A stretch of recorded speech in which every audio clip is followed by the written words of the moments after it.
Hi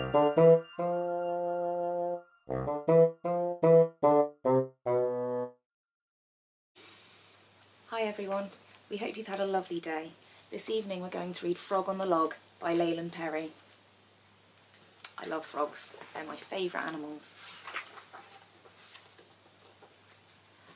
Down in the woods where the river runs through, by a creaky old hut and a leaky canoe, stood a marvellous mountain of mossy old logs, which happened to house a small family of frogs. Now those frogs like to bathe in the stream in the sun, and roll in the moss, which is froggy good fun, till one day the river rose up, and the logs were washed down the river along with the frogs. Now frogs are good swimmers, I'm happy to say, so safely they watched their homes drifting away, as they sat in a row on the bank, except one, who drifted along on his log in the sun. "I will not abandon my home," said the frog, and he drifted along in the sun on his log. 1 hour passed by when the frog saw a dog, and he drifted along in the sun on his log. It stood on the bank quietly having a drink in the shade of a tree, and it made the frog think. "Kind dog, I appear to need some assistance. I've drifted downstream a considerable distance. The bank by the hut is the place that I yearn. To my friends and my family I'd gladly return." "Small frog," said the dog, "I would carry you gladly, but wood tends to splinter my mouth rather badly, so ride on my back if you will," said the dog, "but you'll have to abandon your mossy old log." "I will not abandon my home," said the frog, and he drifted along in the sun on his log. Another hour passed as he drifted along, alone on his log in the heat of the sun, when he happened to spy in a nearby bog the snout and 2 eyes of a mud-loving hog.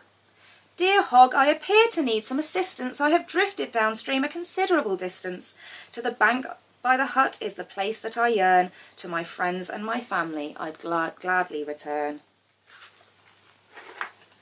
"Small frog, I've been bathing in marvellous muck. You could cling to my snout, but your log's out of luck. I'm afraid it would simply slip off," sniffed the hog, "so you'll have to abandon your mossy old log." "I will not abandon my home," said the frog, and he drifted along in the sun on his log. The sun was now sizzling high in the sky, and it beat down upon the frog drifting by, laid out on his log as the river's end loomed, at sharp jagged rocks and certain frog doom.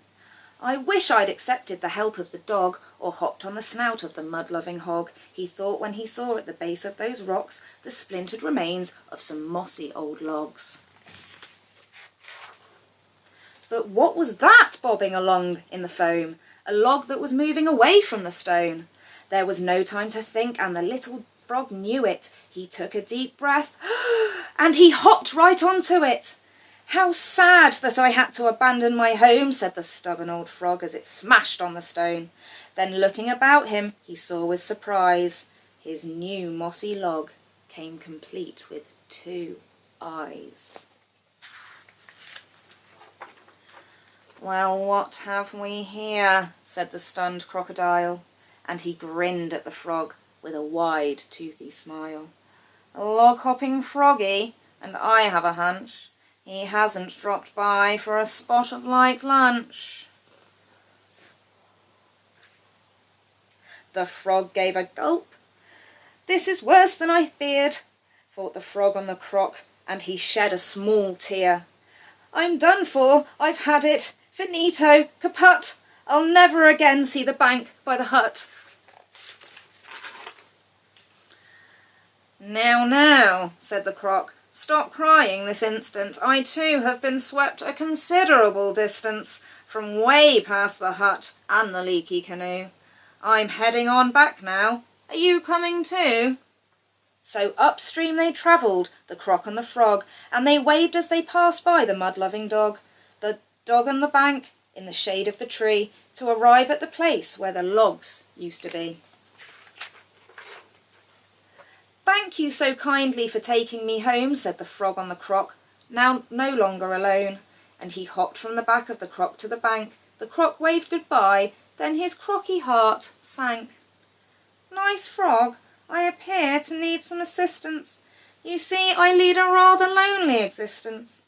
My home way upriver was washed away too. So if it's okay, can I stay here with you?